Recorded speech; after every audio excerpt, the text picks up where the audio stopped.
Ladies and gentlemen, we are back, we are live, and it is time for Game Week 12, and I have put together an unbelievably massive show today, and this is actually the biggest one I've ever created, and I've got so much information, we've got so many updates, it is live, and it's on right now. Now, if you are watching this back on Spotify or whatever, please make sure you give it a 5-star. If you're watching it back, leave us a comment with what you're doing, but we have so much to get into, so we're not going to waste any time whatsoever.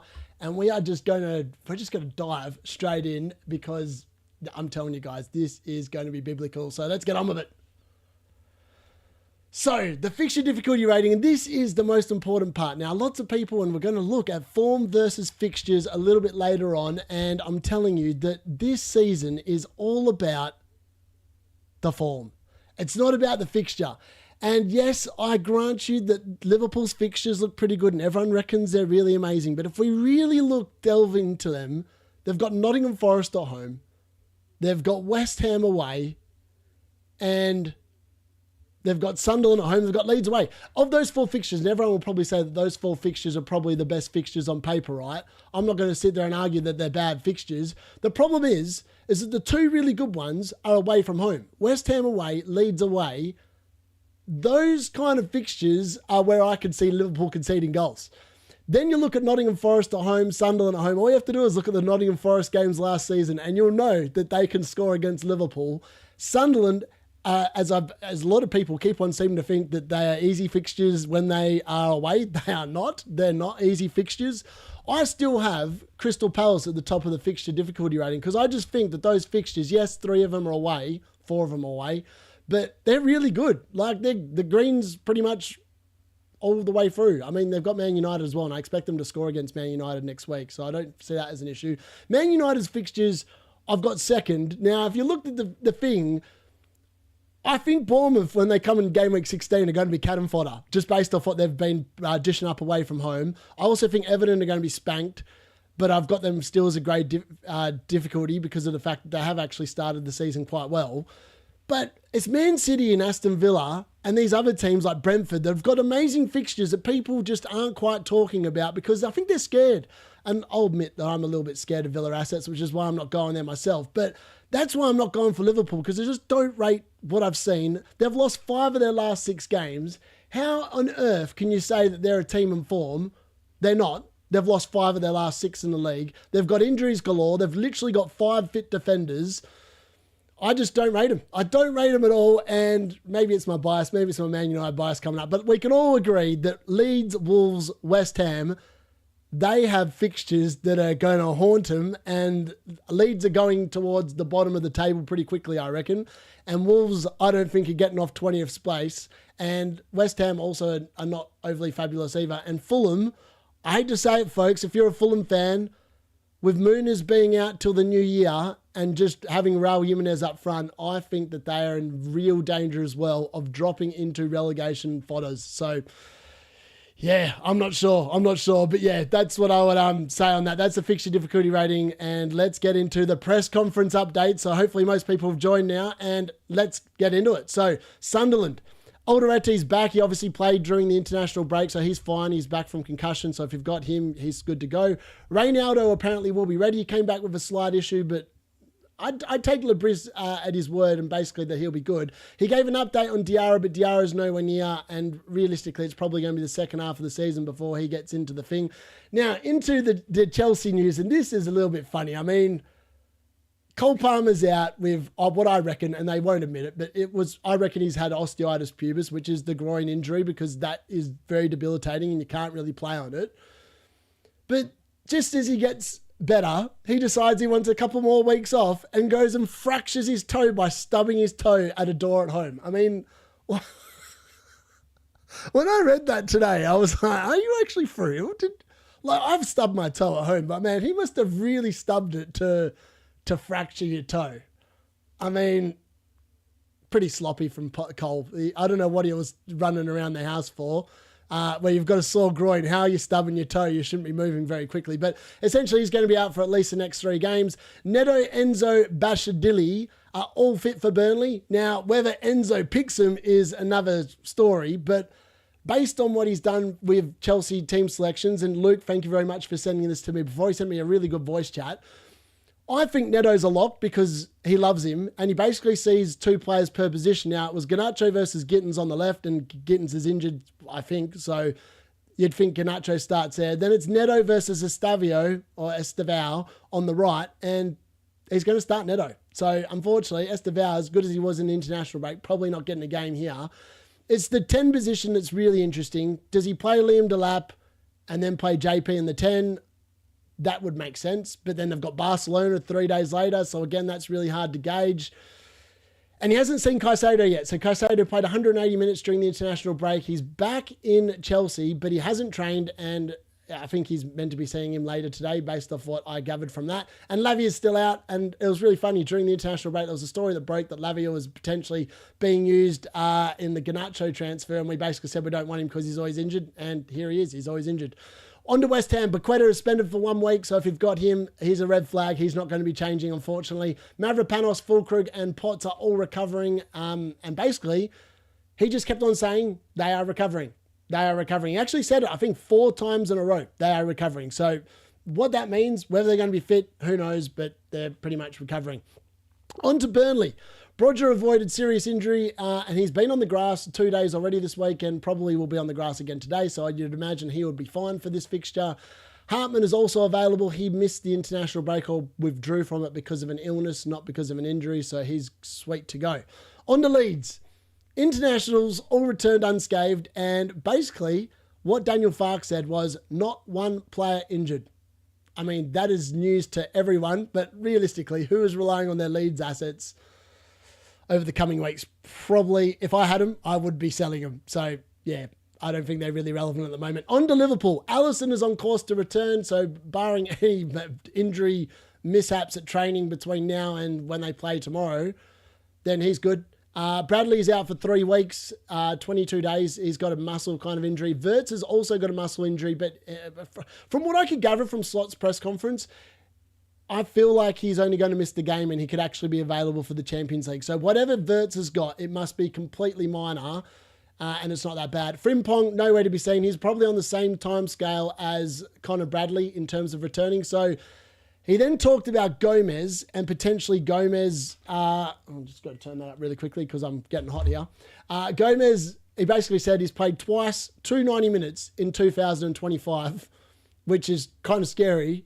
And how is he going to play 7 games in like 21 days or whatever it was? So I don't think Gomez is going to be going to right back. I think that's really bad news. If you've already bought Slobber's I think Slobby will be going to right back and he'll be getting you 2 points on average every week until he gets suspended when he inevitably hacks down someone out there. Because remember, he's on 4 yellow cards as well.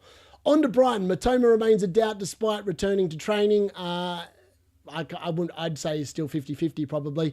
Ayari, Hinselwood and Gruder are all fit for this weekend. March, Milner and Webster are still no good. They are going to be missing this weekend. So on to Crystal Palace, and this was some interesting news coming out of there. So Nketiah and Gahey are both fit. So if you're relying on Gahey and hoping that he is going to come off a yellow flag, he should. He basically got said it was fit. The interesting news from Crystal Palace was that Mateta apparently reported back with a knee issue. But he's trained, and apparently he's also going to be fit. But the fact that Nketiah is now fit isn't great for Mateta's minutes over the coming weeks. So he could become an issue depending on how many games Nketiah gets. You would still expect Nketiah to get more European minutes than Premier League minutes, but it's definitely something to monitor. Riyad Dikuri and Corpora all out, and Munoz left Colombian duty early, but it was for family reasons, not because of an injury. So if you're worried about him, which I all of a sudden was when I saw his name, I was like, what's this about this? He left because of family reasons, not because of injury. On to Wolves, new presser with the new manager. Doherty, Gomez, Bentley are still out. The good news is Agbadudu, one of FPL Nightmare's best mates, he's back from suspension after he literally gifted Fulham and Anderson a clean sheet. So I don't know if he's going to get a game. I wouldn't have thought so. On to Bournemouth now. This was an interesting one and very relevant because 60-odd% of us actually own Semenyo.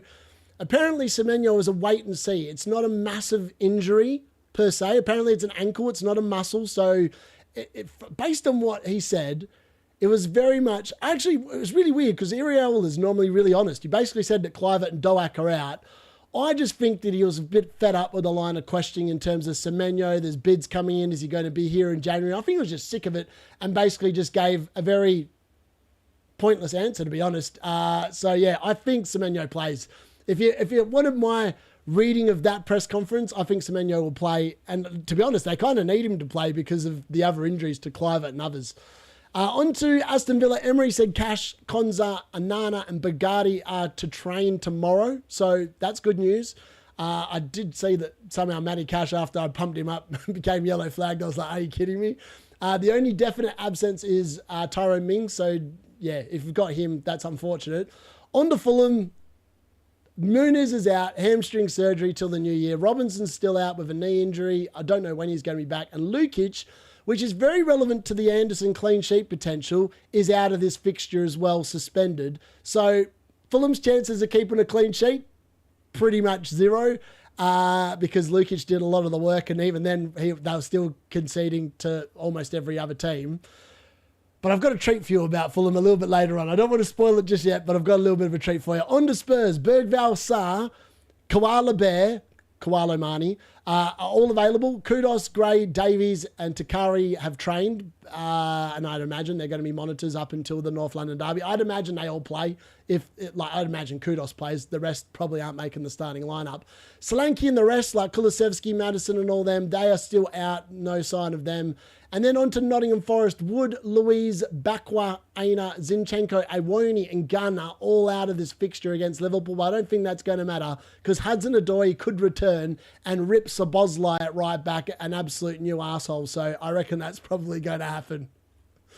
And then on to the main team. So we've got Manchester United. Sir Harold Maguire, sadly, is out with a hamstring. He's no good. Sheshko is out for a few weeks. Now, there's reports that he's going to be out till Boxing Day against Newcastle. So it's an interesting watch on Monday to see what Amarin does. If I was Amarin and Maino's fit, I would push Bruno into the 10, play Cunha up top, and then have Mbumo and Bruno in those 10s. Am at right wing back. I think that's what he should do, but I don't think he will. I think Maino will still be on the bench. Martinez is also in training, and Casemiro's okay. Apparently there was some doubts about him or whatever, but he played in the international break, actually scored. He should be great. Arsenal. I really feel for Arsenal fans. And anyone that owns Arsenal assets. Arteta is by far the most annoying Premier League manager in the Premier League. Just be honest, man. What are you trying to play at? Are you really scared of the Spurs team that's coming to the Emirates? They are crap. They are Spurs. What do you mean, mate? So basically, he said Gyökeres, Martinelli, Havertz, Madueke and Odegaard are closing on a return. They're closing on a return. He didn't give any more specifics other than that. That was it.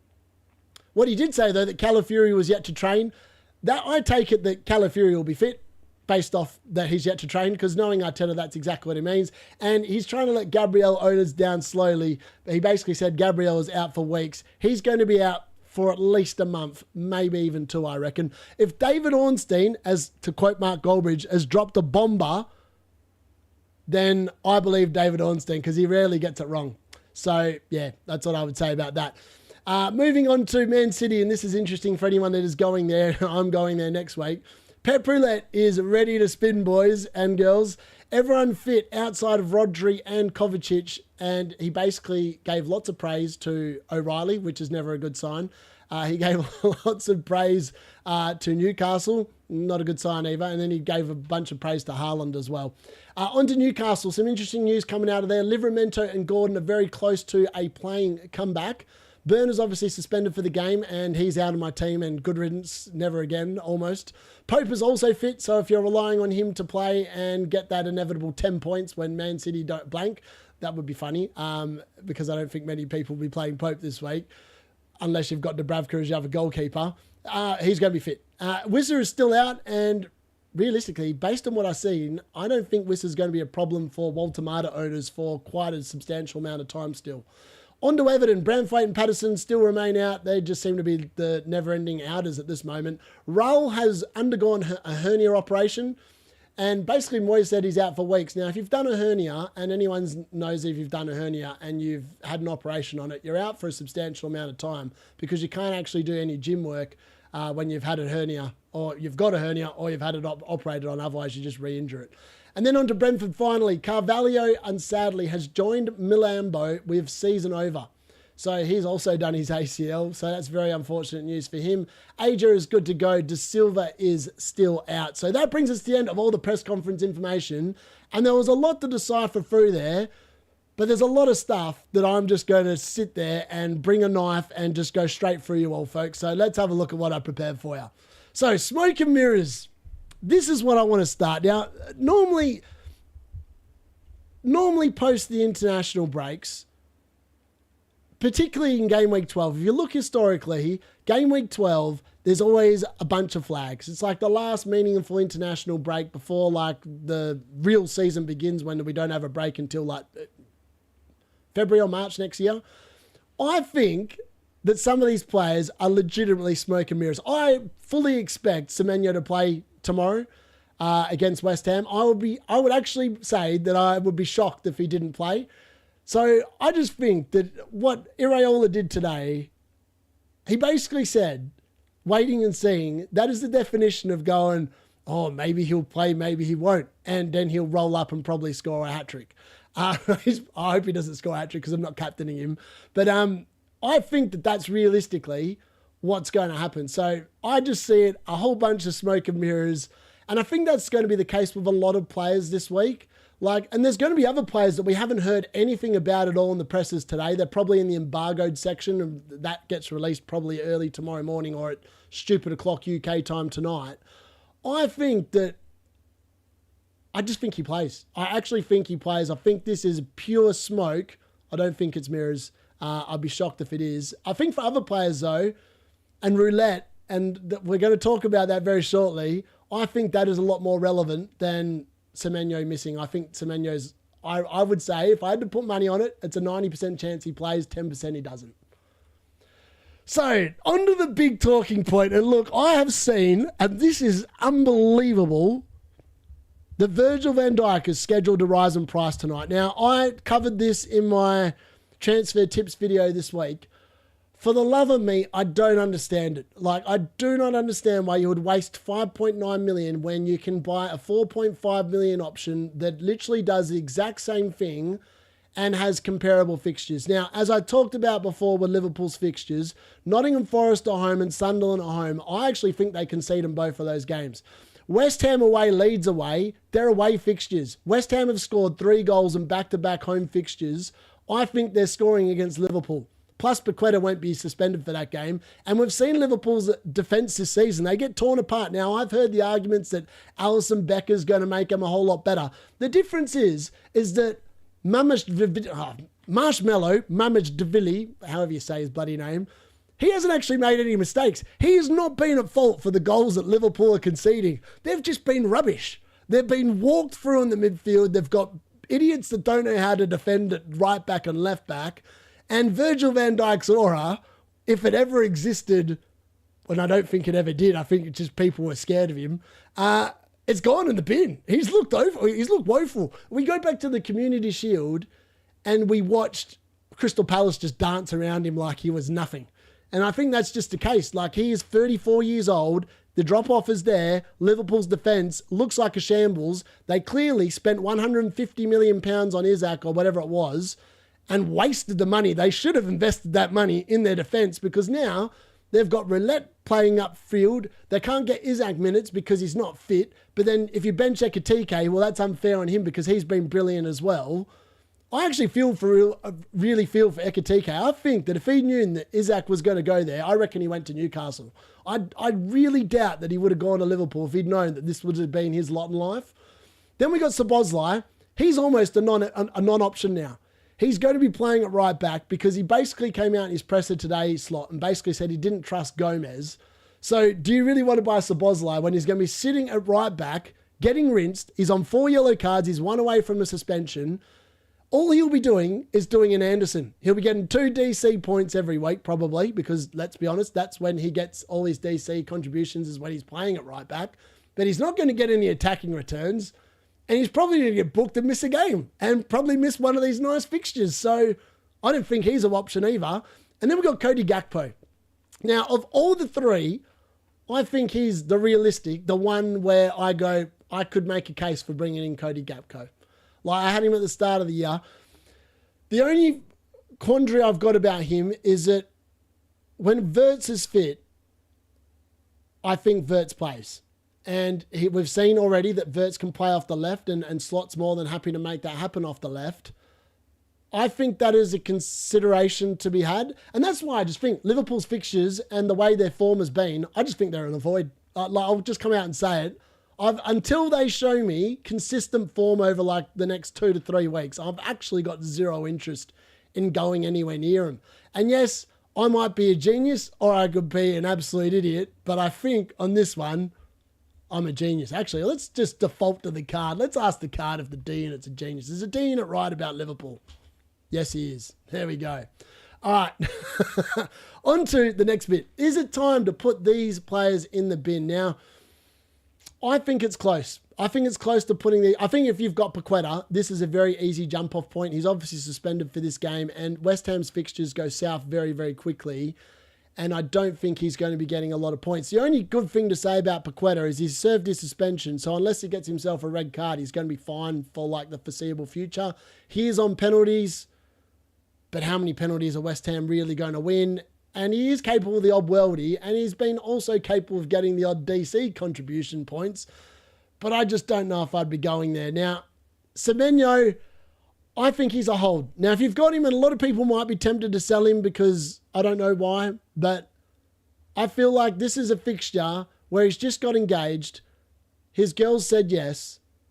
If he's fit and he plays, I 100% think that he scores against West Ham. I legit will be unbelievably shocked if he doesn't play and he doesn't score.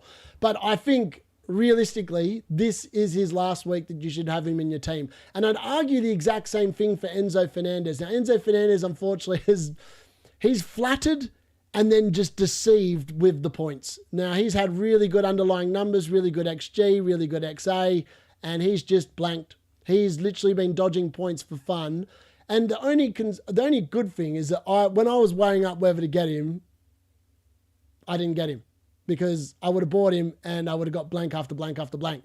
So I'm kind of glad that I've dodged him. And I think realistically, post this week, it's also a very good week or heading into game week 13 to just ditch Semenyo and Enzo and look at players that are nailed in their teams, potentially not even in Europe. Man United midfield is where you really want to look. And I think if you haven't got 2 of them, you're probably missing a boat.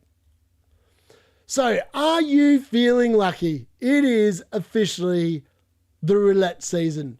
This is when we have games for all the teams in Europe. So for Arsenal, for Chelsea, for Liverpool, for Man City, they all are still in the Carabao Cup. I believe they're all still in the Carabao Cup. They are literally playing a game every 3 to 4 days. I think they've all got like 7 games in the next 22 days or something stupid like that. Now, the key is getting lucky on the roulette machine. Now, I last year was exceptionally lucky, and this year so far through the first 11 game weeks, I've been exceptionally unlucky with not just my players. My players have shown up. That hasn't been the issue. It's just more the fact that they've done nothing. The problem is with all the European games and the fact that, in particular, Man City's squad, Chelsea's squad, and Arsenal's squad, all the injured players are coming back, which means there's literally 2 players per position. So unless that player is absolutely popping, there's a good chance they're going to get rotated out. And they're going to get you a 1 point. And now, the classic case that I consider here, so I'm going to literally compare 2 Man City defenders right here. So we've got Matheus Nunes up there on the left, Nico O'Reilly on the right. They're both exceptionally low owned. I think that Nico O'Reilly until AFCON has got way more competition at left back than what Matheus Nunes does at right back. Now, some people would say they've got Kushinov. Well, Kushinov's not a right back. He's a centre back playing at right back. Is Ake a right back? No, he's the exact same. He's a centre back playing at right back. I don't see Matheus Nunes under anywhere near as much threat as Nico O'Reilly, because Nico O'Reilly has the possibility for Vardiol to go and play at left back, and he's also got the possibility for Ain't Nori to take minutes off him. So I just don't think that he's a good option. You'd need to get exceptionally lucky on Pep Roulette to continuously get that one right.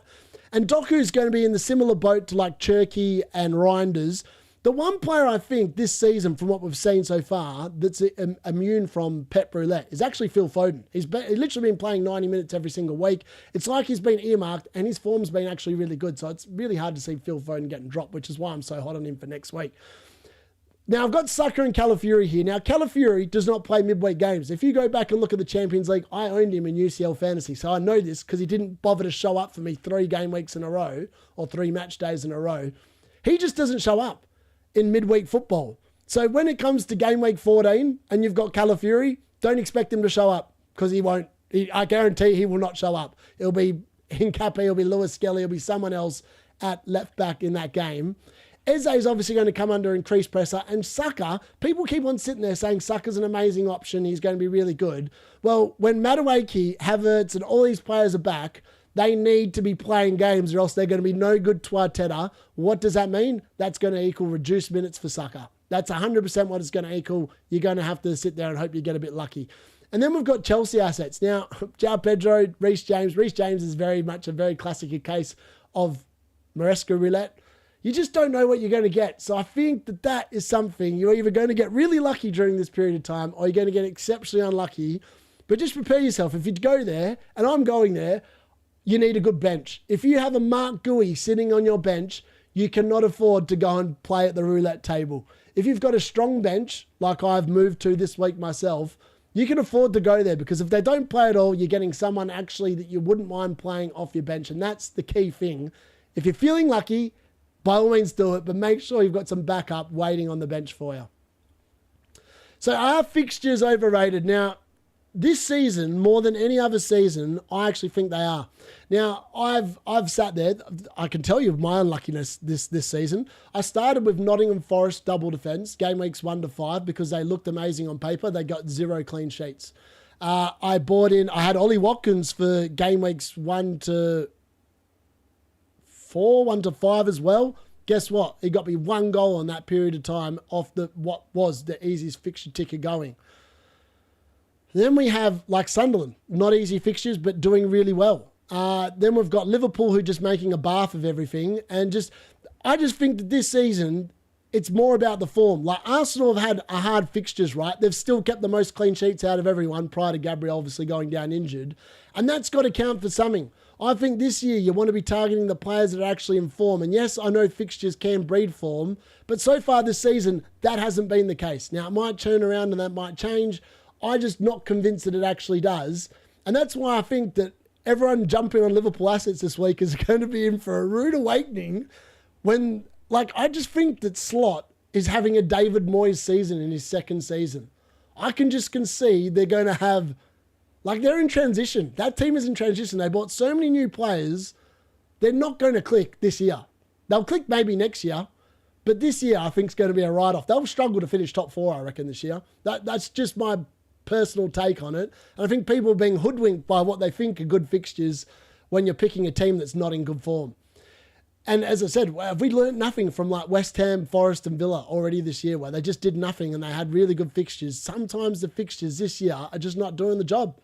And we've seen that teams that that's why I'm so keen on Man United. Man United, even in those games they lost, they still had really good data. It's just they lost. It wasn't like they just all of a sudden had gone off the boil and couldn't score. And then the goals started coming and now the points are coming and they haven't lost in 6 games or whatever it is. So I just think, keep that in mind. Yes, if you want to go for a Liverpool pump, by all means, I'm not sitting there saying don't do it. Just don't be upset when it comes unstuck and Virgil sits there and scores an own goal against Forest this weekend. So the defender battle of the 4.5 mil. Now, I'm sure that the chat is going to go absolutely mad here because I've got one of my favourites in this little segment here. So I just thought it was fair because I was originally going to include Van Heck, but Van Heck is 4.4 million. So that didn't quite fit the bill of the battle of the 4.5 millions. And that's the only reason why Keane makes it, because realistically, I would pick Van Heck over Keane based on the fixtures for the next 6 weeks. Because as you can see there, Keane might have scored the most points and averaging the most points per game. But those fixtures, He is not keeping a clean sheet in any single one of those games. Unless he might in Forest, 15 in Forest, they might keep a clean sheet, but I don't think they keep a clean sheet at all. The clear standout is obviously Richards. Now, if you have a spare Palace place and you want to save money, I would recommend that you just transfer Gabriel down to Richards and bank 2 million or whatever it is that your selling price is for Gabriel. He's got such good fixtures. And when you look at his underlying DC numbers, they're literally comparable with Anderson. And Anderson is the best for DC actions, whatever you want to call it, per 90. That's about the only thing he's good at, actually. But other than that, he's actually, like, Richards is on a par with him. But when you look at the fixtures for Richards and you look at the fixtures for Fulham, like Fulham's only good fixture is Burnley away. And Burnley away have not been easy to beat. And knowing Fulham, they'll probably go there and lose. So, as I said, I don't see many points for Fulham over the next 6.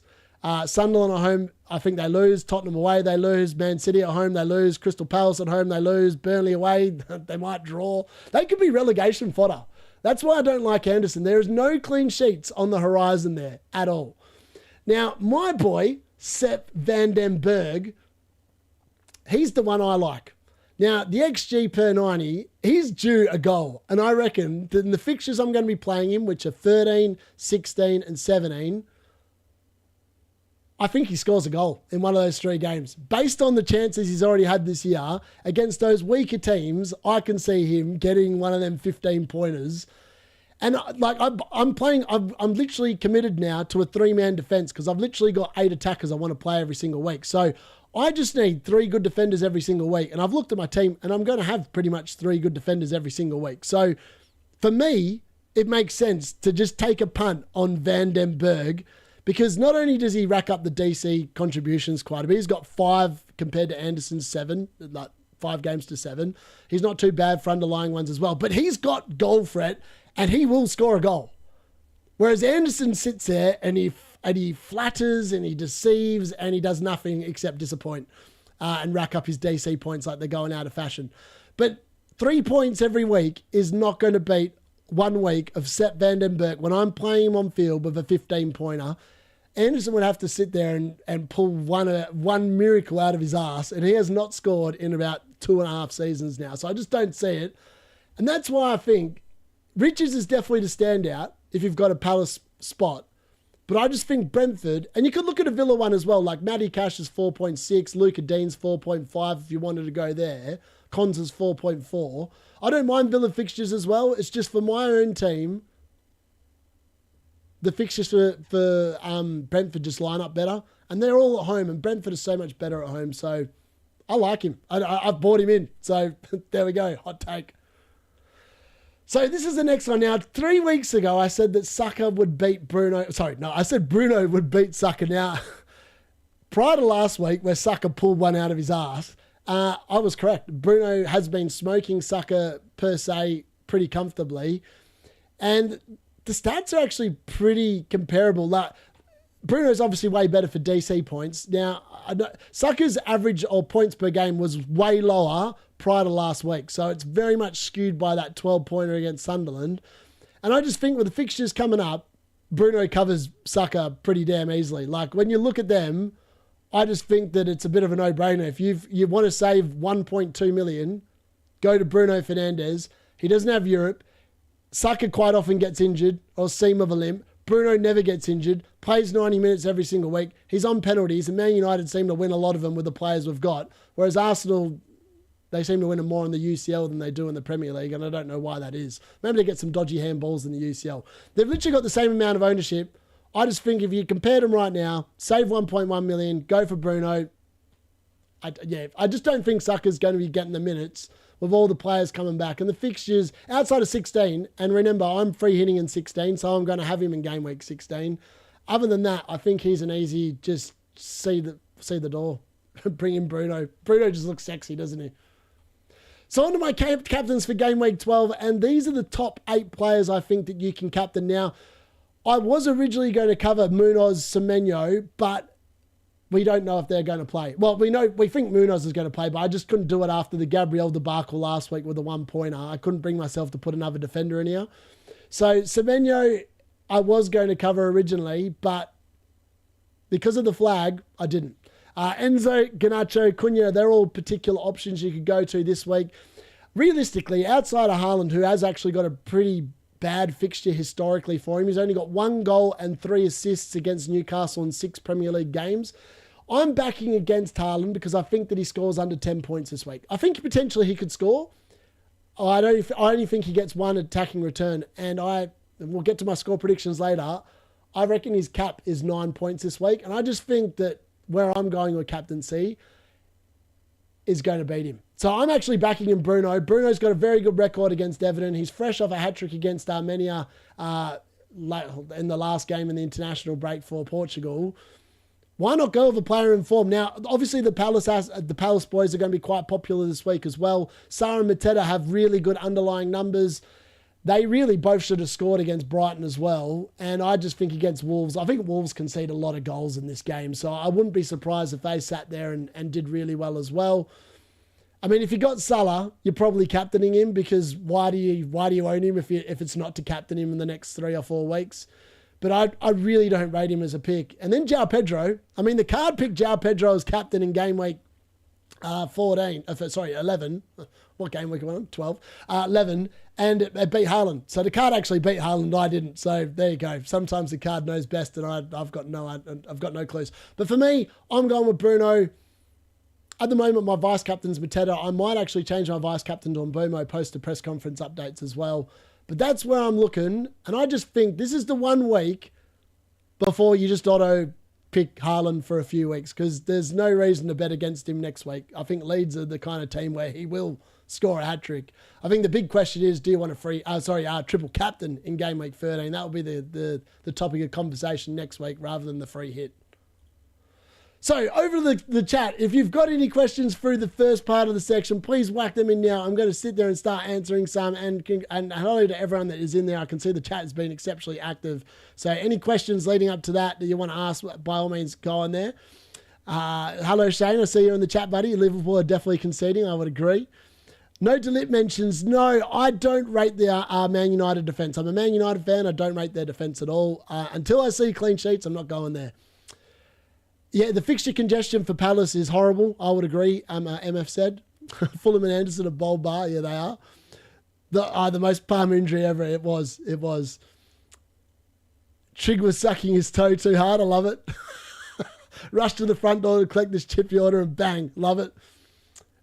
If you've got a free transfer, I'd still get Gabriel, mate. Yeah, I agree. If you've got Gabriel and your selling price is... Sorry, if you bought him at 6 mil...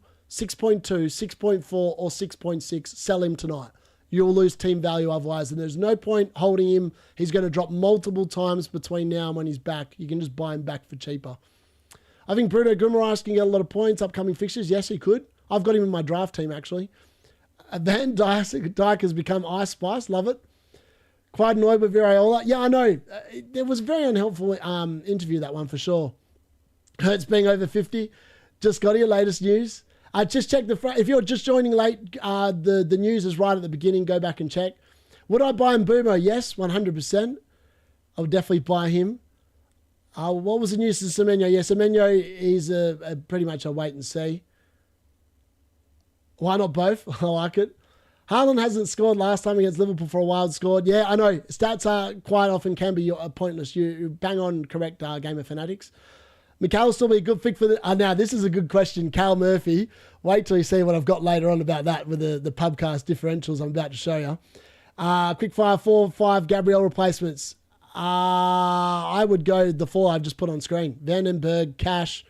Keane's not a bad shout for later on if you don't need him straight off the bat. Richards is amazing. Any Palace defender is amazing. They're defending really well this season.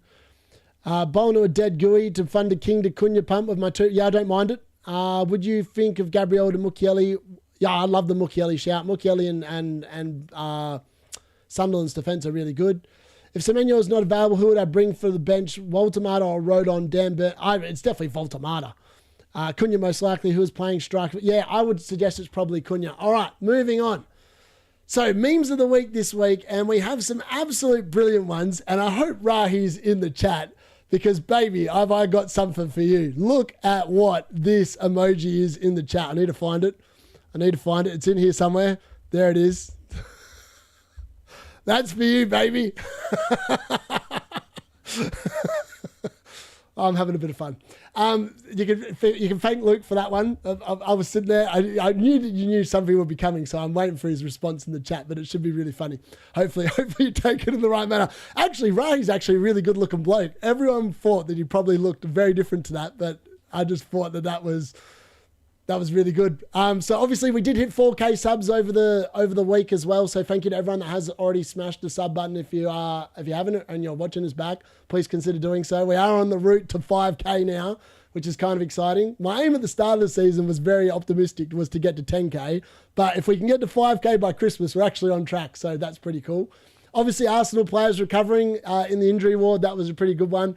And then obviously, we've got a lot of Scottish people in the WhatsApp chat, a Turkish man and Murat, and obviously me and Tom walk into a bar and pretty much have the best ever meetup. So that will be happening. I will be in the UK at some point in the new year. So make sure that you keep an eye out for that and you're in the WhatsApp group, because I'll give you advanced warning when I am coming. And we're going to go on I don't know what we're going to do, but it's going to be epic. And I'm going to go up to Manchester. So any Manchester fans, I'll be at the Bishop's Place at some point as well. And then my favourite one was not actually Tom, because Tom loves the attention on this channel, so we don't want to give him any more than we need. But was the Liverpool one. Slot's grand plan to defend the Premier League, spend 446 mil on players, get a 5-point lead after 5 matches played, looking like scamming their way to points, but then losing to Palace, Chelsea, Man United, Brentford and Man City, and dropped 8 from the league. That has got to be the best one I've seen all season long. That was just brilliant. I loved it. I love it when everyone takes a piss out of Liverpool. It brings a smile and it perks me up more than it probably should. So this is exciting. Now I have to give a massive shout. I knew Ray would love that. I knew he would love it. So the Pubcast, we are turning the Pubcast, and there's 6 co-hosts on there. So Gary's obviously the chief ringleader, or the bloke that kicks up the dirt and kicks up a stink. And he wanted to shut this down. He wanted to talk captaincy options over Haaland. I was like, no one's interested in that, mate, because no one will actually do it. So thankfully he saw some reasoning. So we've introduced, and thanks to Luke, who went very hard to do this and put this together, but we've got Roberto, who's obviously from the former Temporary. His name's Roberto, and he is a ghost in our WhatsApp chat. And so we made him into a ghost. SpongeBob theme. Kanji always thinks he's cooking, and he thinks he's cooking about Liverpool, and I think he's wrong, but we're giving him the cooking emoji, which I thought that was brilliant, that one. Then we've got Nightmare, and Nightmare loves a hit. And obviously he's got his Newcastle shirt on there, and obviously, you know, he's bold, and I'm sure he won't mind me saying that he's bold, because he's bold. So we've put him in as a bold character, so I thought that was brilliant as well. Then we've got Trig. Now, Trig obviously is the old man and can get a little bit grumpy. So we've obviously suited him up as a grumpy old man, which is quite ironic. So, and then we've got Gary, who loves a vape and a drink on his channel. So we've got that. And then we've got the D-Unit in his singlet and just getting the guns out. So I thought that was pretty cool. So I think we've done a really good job there. And then we've got Timu Jesus, just because he's Timu Jesus and he just looks like a spud. So we've got him there as well. I just thought I'd put him in just to make him feel a bit better. But yeah, that's the Pubcast. Now let's have a look at the differentials that we've picked this week. So this slide here is actually going to turn into a table. I don't know how I'm going to morph it in there for next week. And it's going to cover the points that they got last week, the pick, and then how many plus 10 points they get on a differential pick each week, and how many points overall from their differentials that they got for the season. So, on to the differentials this week. So, Trig has gone with Cunha. I mean, the points per game for Cunha are not good. But he's gone for the Cunha. He's gone for the Cunha shout, 7.9 million. He's 4.4% owned. He might go above 5% before the deadline. Who knows? So he might be cheating. Gary's definitely cheating. Gary's picked Minte because Review He pretty much was being a big sook and didn't want to participate. So he just let review pick his pick, and that's how he ended up with Minte. But Minte's over 5%. So yeah, I mean, I don't think that really counts. So if Minte wins, I think that's unfair. Then we've got Ahmad, 1.7% ownership. Nightmare's taken him 6.3 million. I think that Ahmad will be brilliant up until he goes away to AFCON, so I don't mind that. For a differential shout for 1 week, plus the coming weeks, Ahmad, Minte and Cunha are all really good picks. Now, someone said in the comments before about McAllister. Now, Roberto's gone for McAllister, and his reasoning is he watched Home Alone. And I was like, so you're picking your differential off a movie because you watched Home Alone and he kind of looks like Home Alone? I mean, nothing about this pick suggests that it's going to do very much. He's averaging the lowest amount of points out of all of them per game, 2.5, and the underlying numbers are atrocious. 0.09 expected goals, 0.05 expected assists. But good luck to Roberto. Maybe it bangs. Then we've got Minte. So Minte is 4.9%. I just think Gary's cheating. I'm not giving him any credit for that one because that's cheating. He needs to put some actual effort into it for next week. Then we've got Estevao. So Estevao was picked by Kanji. Now, unfortunately for him, Luke pointed this out very well before. He might be 2.6% owned, but he's really fighting against Pedro Neto for that right, the berth on the right-hand side of Chelsea's attack. And if Pedro Neto is fit, Estevao will not be in the starting lineup. So unfortunately, Kanji, you might get the least amount of points this week because either Estevao is going to come on and score a really late goal or he's going to come on and get 1 point. I've gone for Garnacho. Now, Garnacho's stats are not too bad. And maybe I'm going with him because he's kind of like a United flavour in a Chelsea shirt. I'm not sure. But 1% owned, I've got the lowest owned differential this week as my punt. And I just think he's actually going to be pretty good. His underlying numbers are a lot better than I thought they were. And the thing with Garnacho is he is a selfish player. And for FPL purposes, what you want is a selfish player. Like he'll sit there instead of making the pass. We saw it so many times at United last season and Chelsea fans are getting used to it now. He'll take stupid shots, but sometimes they go in. So for that reason, I'm backing him in. And I reckon this week, I've got half a chance against Burnley, the Garnacho bangs. So it'll be interesting to see who top scores this week. And we're going to turn this into a table and we're going to have different ones every single week. It'll first appear on the Pubcast and I'm going to show it on here. And then we're going to cover it on the not on the late mail. We're covering it on the late mail now. We're going to cover it also on the lock-in tomorrow night and see how the picks have gone so far. So tomorrow, we'll know how Estevao, Garnacho, Minte and McAllister went. And then we'll just have to wait and see how Trig and Nightmare fared in Monday Night Football with Manchester United. So, think you could be the D-Unit League, and this is the fun part. I love looking at these stats every single week. So, well done to Henry. If you're watching this back, Henry, you top scored last week. The A team took it home. 72 points, didn't take a hit, did not take a hit, did not play a chip, and he top scored last week in the league with 72 points. How? I'm not sure, but he scored 72 points. So well done to him. The leader obviously is still Ryan. He's now up to 1,100 overall in the entire world, and he's in the WhatsApp chat. So if we want hints, maybe we're just better off asking him what he's doing because he seems to be reading it like a guru. But yeah, 761 overall points now. I need to do some catching up real quick. I dropped to 996. I'm almost outside the top 1,000 teams in the league, which is just, I can't believe it. The lowest score, unfortunately, went to Farrington. Sorry, Farrington. I know you watch the content quite a bit, mate. But, yeah, 23 points. That was not helped by the fact he took a minus 12 hit. So, he had no luck. He took a minus 12 hit. He made the worst moves of the week. It just wasn't a very good week for Farrington. He made a lot of moves, and none of them paid off. The bench disaster, unfortunately, slot machine went to the slot machines to play roulette, and he came up empty. He left 24 points on the bench. Unlucky Jonathan. That feels bad. The sharpest trader goes to Manchester United. Not only did we buy Brian Mbeumo, Cunha, Sheshko and Lamons in the summer, but Marembe bought in blokes that got him a plus 26 points based on the blokes he moved out. That is GOAT trading if ever I've seen it. Then we're on to the hit hero. This was Nino. Took a -4 hit and got plus 16 points. Well done to Elliot, who manages that team. Then No Chip Warrior, as I said, was also won by Henry. And then the One Move King. I've been practicing to say this, so I hope I get it right. I apologize to whoever this is if I've got it wrong. One Move King was Jack97, Hugh Kong, and they got plus 13 points from their one transfer. And the manager, I think, is Puck Kong Ga. So well done to you, buddy. Fantastic stuff there. That's the D-Unit league for the week. Well done to all those people that won awards, or unlucky if you won the not so good ones this week.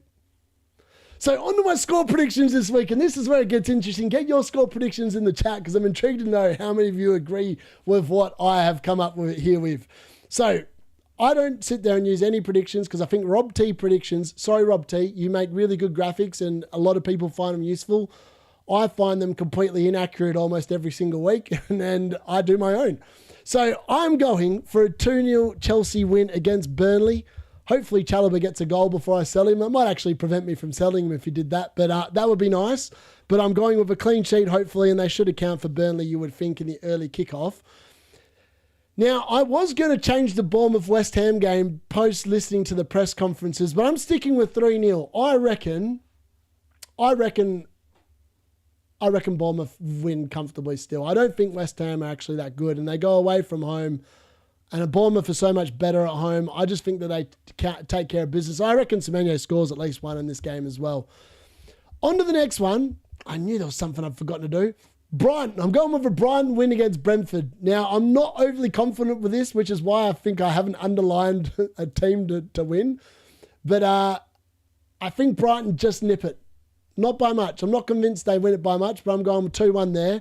Fulham against Sunderland. I hate to say it, Fulham fans, but the relegation places are going to be coming up in the rear view mirror very, very quickly. I'm going Fulham to not score in this game and Sunderland to win 2-0.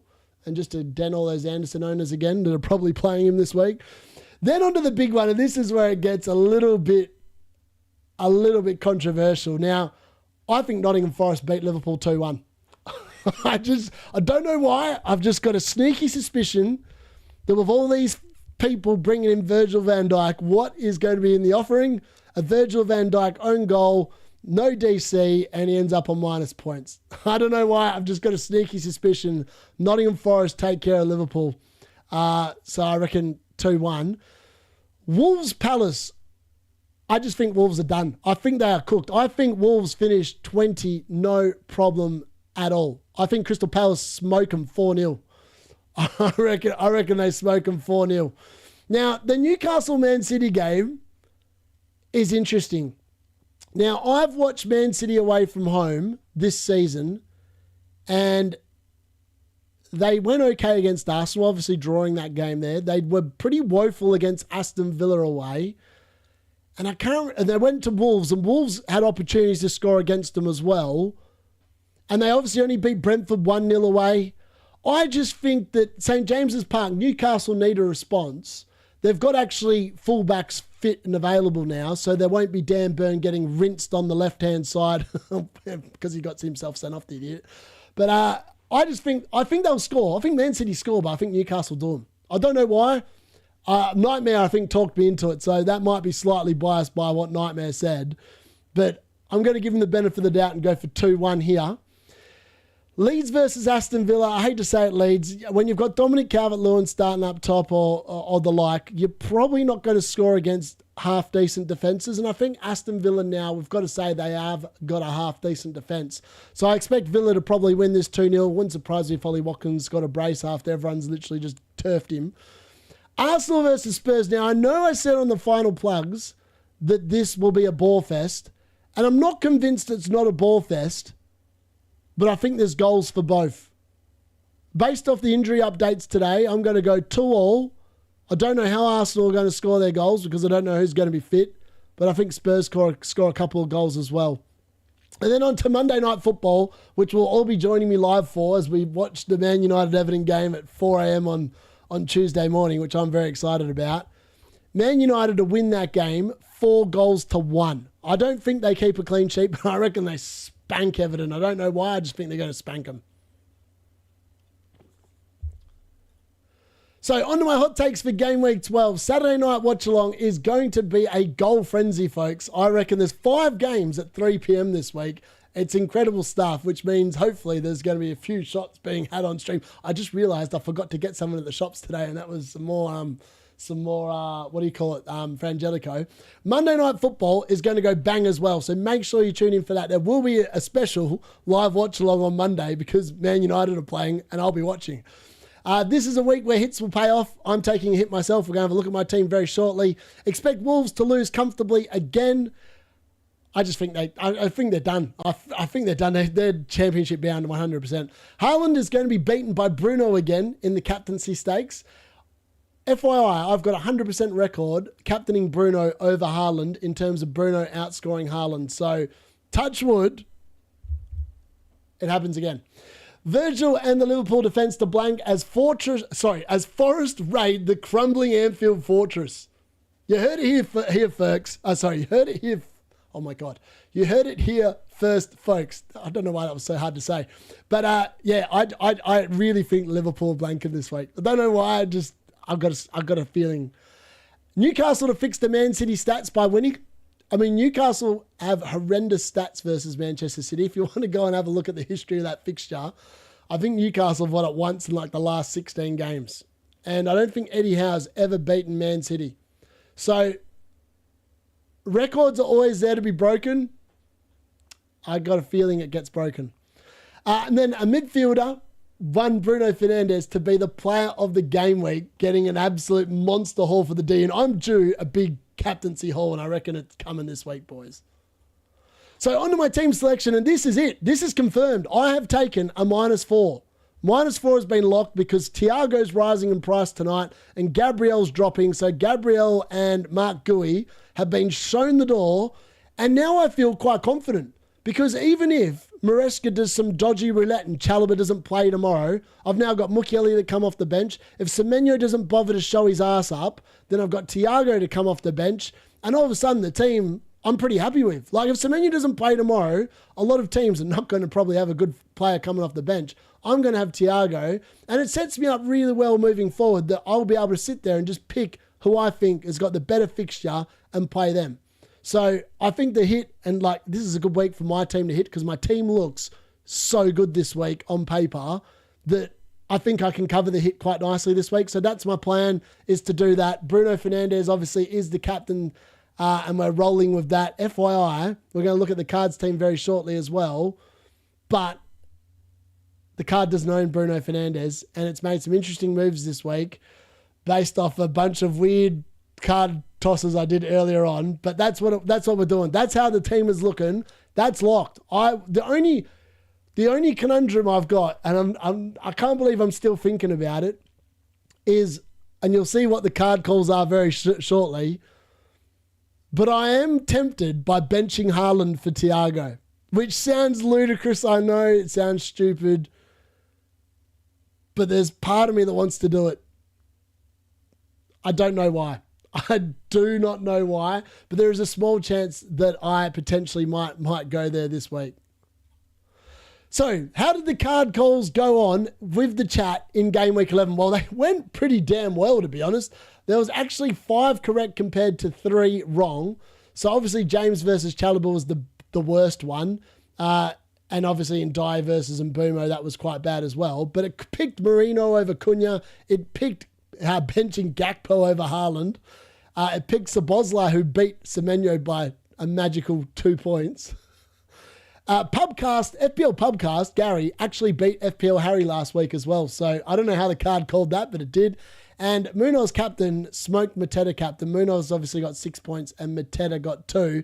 And if you want your card calls now, start getting them in the chat because I'll be going straight to the chat once we get to the cards team. So by all means, if you've got 2 players in there and you can't decide, start whacking them in the chat because the first 8 will become these 8 calls for next week.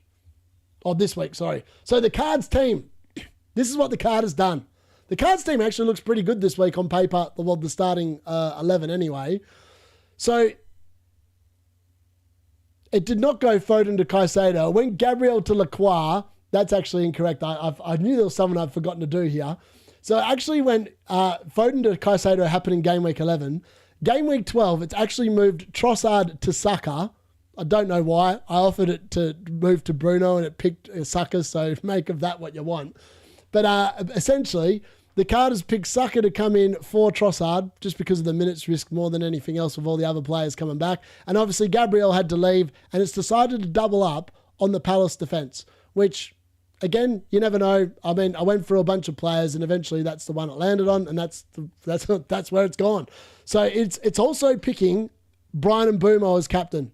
So I offered it Haaland, I offered it Mbeumo.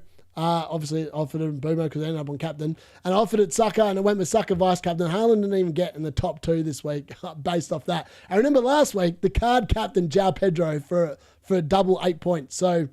It's probably got better form than I do at picking captains this season, so maybe I need to pay attention to the next little bit we've got in here. So, random card questions for this week. Is a Monday night captain a GOAT move? And remember, this is yes, that is no, and anything else in between, well, they're all pretty much yes or no's. The answer to that is yes, it's a GOAT move, captaining on Monday night. Will Arsenal versus Spurs be a snooze fest? Yes. Will Haaland continue his hot streak? No. Will Watkins, Bowen Sellers be punished? Apparently, yes. Are Virgil and Szoboszlai a trap? Apparently not, according to the card. Will Nightmare and D-Unit climb the ranks with a -4? Yes, we will. Who wins the first test after day 1? Is it Australia or is it England? And England got a very good start today. They're up to, I think they'll end up finishing the first innings with a 40-run lead. And it's gone with England. There you go. Will triple United attack actually work? Apparently not. Should the FPL D-Unit bench Haaland? This question came in from Gary. So let's see what the card reckons. And the card reckons, no, I shouldn't bench Haaland. There you go. All right.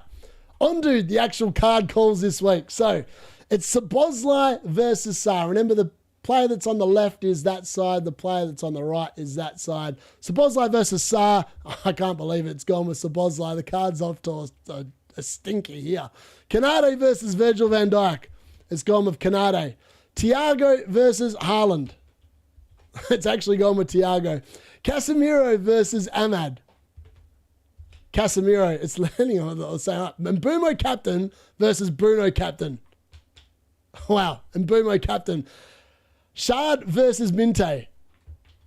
Wow, this is not possible. It's landed on the same side every single time, and I've proper flipped these. All right, there we go. O'Reilly versus Cash. It's gone with Cash. And it's Estevao versus Garnacho. It's gone with Estevao. I mean, the card is favouring the left-hand side today. I don't know if that's correct. I mean, if that happens to come in and it gets all 7 of those left-hand side ones correct, I think it's barking, but I don't see it myself. Right, let's go and see the top 8 from the chat. All right, looks like Welbeck or Thiago is the first one. All right, it's gone with Welbeck. I would stick Voldemar in, only got free hit. Murad is on a lean. I'm tempted to bench Haaland as well. Should we bench Haaland? Let's just ask the question. No. It's very adamant about that. Gary's my opponent in head-to-head. Who will win? Gary or Murat? Murat, you're going to win, baby. Ekitike or Mateta captain? Mateta. Ekitike captain. All right, where I lost my spot. Hold on. Semenyo or Haaland bench? Semenyo. How do you mean you're Ahmad versus McAllister? McAllister. It seems to be loving Liverpool assets. The card's like literally just going against what I'm saying. Haaland versus Sarr. Haaland captain. I'm not a righty. Thiago or Senesi? Senesi. Wow, it really thinks that Thiago's going to bench this week. We should all bench Haaland for the jokes. Nunes or O'Reilly? I like that one. Mateus Nunes. Who wins in a motor race? Van Diesel or Wheelchair Murat? Van Diesel.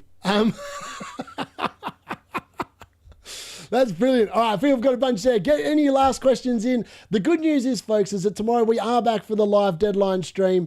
We will be back at 9 a.m. UK time. I was like just working out in my head. That's 5 p.m. Australian time. We'll be here for the live deadline stream at 9 a.m. in the morning through to the deadline at 11 o'clock. Rodon or Walter Mata?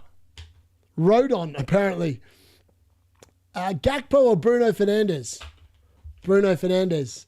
Burn or Gabriel? To sell?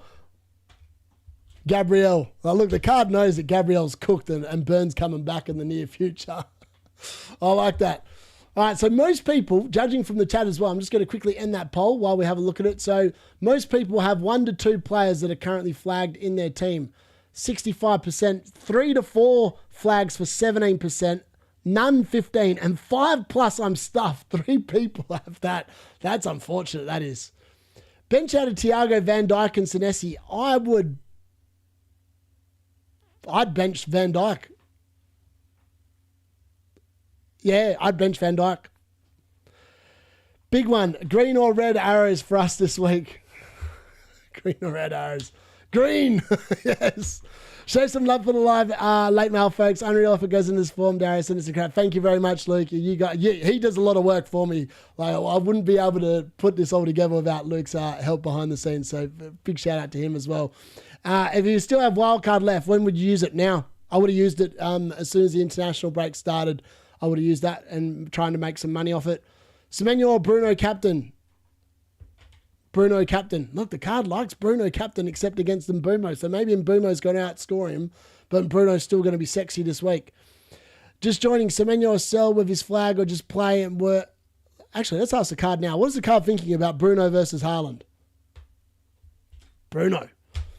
Number is decreasing, 80 to 50. Hey, we're about to finish up. Don't stress, buddy.